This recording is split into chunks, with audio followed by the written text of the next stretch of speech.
Sports. Right now, we'll bring in none other than Mike Cozzi. Good morning there, Mike. Good morning. And how's the weather down there in New Jersey? It's raining. It's raining? Mm-hmm. It's not raining up here. No, it's raining here. It's raining pretty good.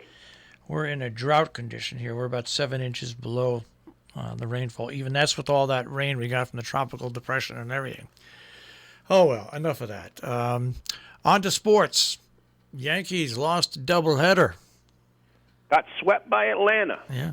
Makes their losses 5 in a row now. Yep. So they're 2 full games behind Tampa Bay.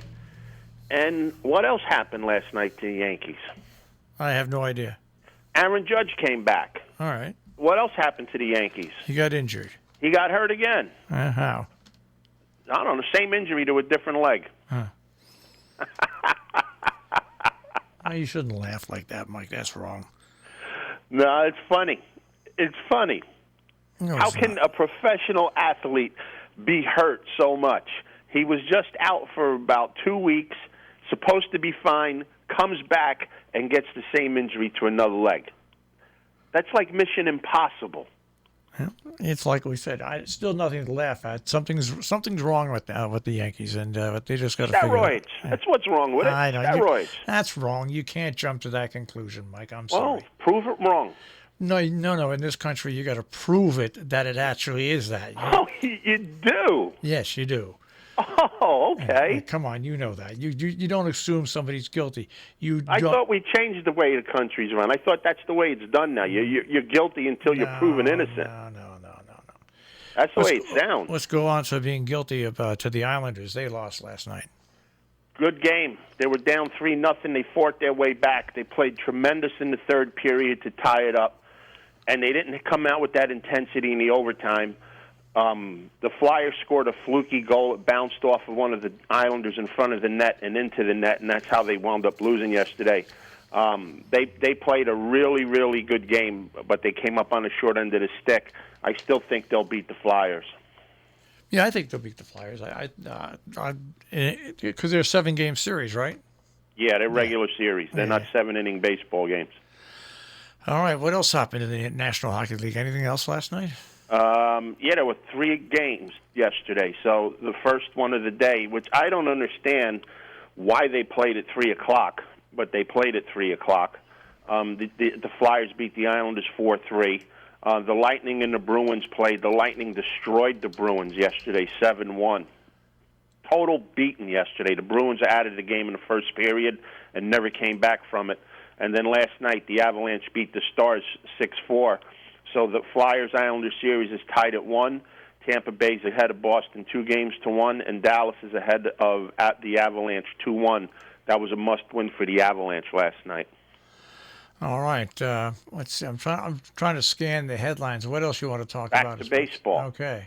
The Mets, DeGrom he had Miami eaten out of his hands. 4-1 through 7, 14 strikeouts, 100 pitches. Doesn't come out for the 8th inning. By the end of the top of the 8th inning, the score is tied at 4-4. What's wrong with these people in baseball? They treat these pitchers like they're made out of butter. He only threw 100 pitches. There's no reason for him not to come out for the next inning. He struck out 14 guys. I wouldn't want to come out of a game I struck out 14 guys because the way he was knocking them down, he could have struck out 20. Yeah. You come out of the game with 100 pitches, and then you bring in the Mets bullpen, who's about as effective as an ice cube on a 120-degree day out in the sun. Totally useless. The Mets are awful, just awful.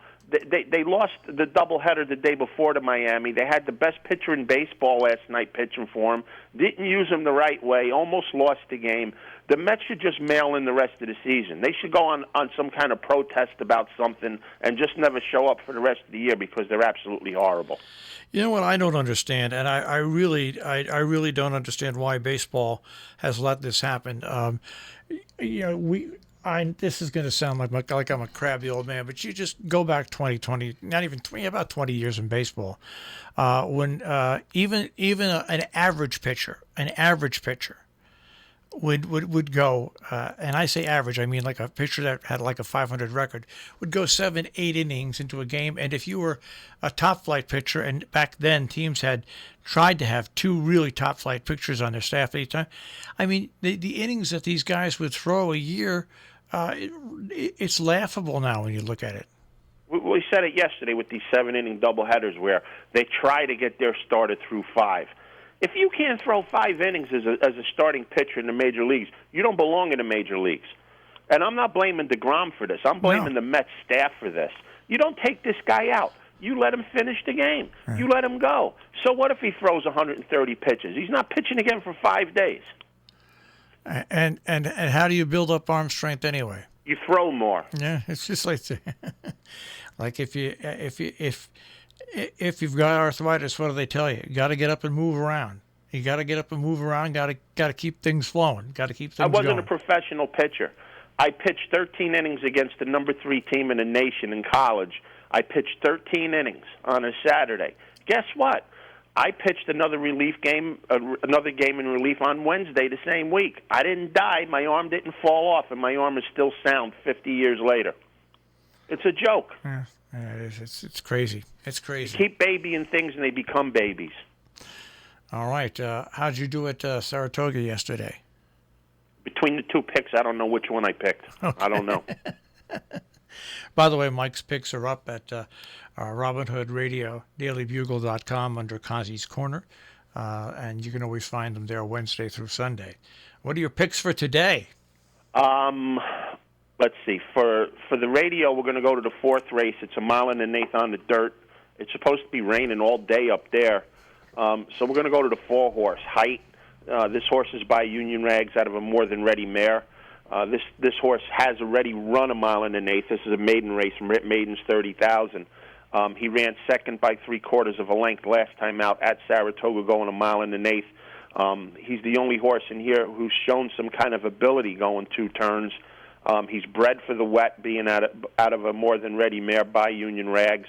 I think he gets the job done. So 4th race, real easy to remember. 4th race, 4-horse, Height in the card today up at Saratoga, which with all the rain should be decimated with the turf races being destroyed. All right. Any other picks? No. That's it? Want any other picks, go to my website for $25. I'll give you all you want. All right. Anything else to talk about in sports? We covered everything. We did the baseball, we did the hockey, we did the horse racing. I think we're covered. Isn't it something that the Marlins make the playoffs this year? I hope they do. Yeah. Just to show them how ridiculous baseball is this year. It's a mess. But I'll tell you what, the White Sox keep winning. That's a team I'm rooting for. The White Sox? Yeah, the White Sox. The Shy Sox. They have no payroll. They went out and picked up a bunch of scrap players from other teams. They got some young kids from out of the country, and they're playing really good. So, in other words, the non-fat cat White Sox is the team that I'm rooting for this year. They may have fat cats down the road, but right now they don't. So I'm rooting for them. Well, could you imagine a World Series between Chicago and Miami? That would be great. It certainly would shake things up, wouldn't it? Yeah, it would be fine. I mean, they'll blame the 60-game season and everything, but when how can you blame something when you set it up to play that way? That's the way it is now. You can make whatever setup you want. You could dictate your policy and still complain about it that it wasn't right. I mean, that's the way things are. Well, the way things are is we got to check in with the weather forecast, see what happens this weekend with the remnants of that hurricane that's going to come up through our area. So. Yeah, we're getting that. Can you realize the Kentucky Derby is next Saturday? It's amazing, isn't it? What a mixed-up world we live in. That's exactly what I was going to say. And you expect me to follow baseball when the Kentucky Derby is next Saturday and hockey's still playing in the Stanley Cups? You got hockey in the middle of their playoffs and the Kentucky Derby at the same time. Well, that's almost right, believe it or not. But it's the wrong time of year. It's the wrong time of year, but the scenario is right. It's just, 5 months too late. You got basketball, so it's as a sports fan, I know it's hard to get into the group because we all like things a certain way as sports fans. But oh well. Hey, I seen something advertised yesterday. Did they run the Daytona 500 this year? Yeah, they ran it last week. They're advertising something again at Daytona. Oh yeah, Daytona. They have a million races there. That's what I mean. Everything's just so convoluted. You could say as a sports fan, by the events that were coming up, you could know what month it was. Yeah, not anymore. No, I have no idea. Are they having the Masters this year? The Masters, yes, is coming up. I think in a week or two. In a week or two. It's just wow. crazy. So I should be going out on summer vacation soon. Oops, it's over. That's exactly right. None of it makes sense. None of it makes sense. All right, Mike, I'll check in with you tomorrow. Have a great day, guys. Take care. Mike Cozzi with a check on sports this morning here on Robin Hood Radio.